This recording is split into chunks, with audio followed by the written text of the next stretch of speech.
खास मैत्री है। टाइम ये है कि मैं अपनी आवाज़ निकाल के, अपने गले से आवाज़ निकाल के, कमो जैसी बिल्कुल हूबहू ऐसी आवाज़ निकाल के मैं अगर आवाज़ निकालूं तो आपको लगेगा कि आसमान में सैकड़ों कौवे जमा हो जाएंगे।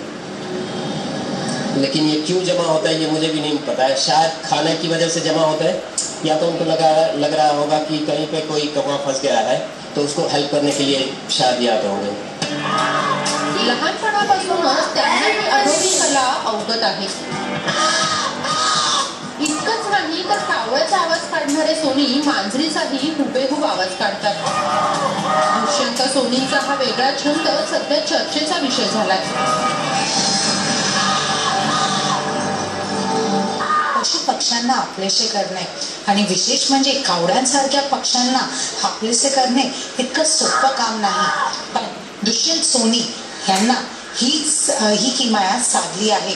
कुठे ना कुठे बघायला गेलं तर ज्या प्रकारची ही पूर्ण वेगळी अशी मैत्री आहे, जिथे आपण बघतोय की कशा पशु पक्ष्यांची आणि कावड्यांची ही वेगळी वेगळी मैत्री खरोखरच पूर्ण जगातला 8वं आश्चर्य असं म्हणावं लागेल। कॅमेरा पर्सन खडक सिंग सह उर्वशी खोना।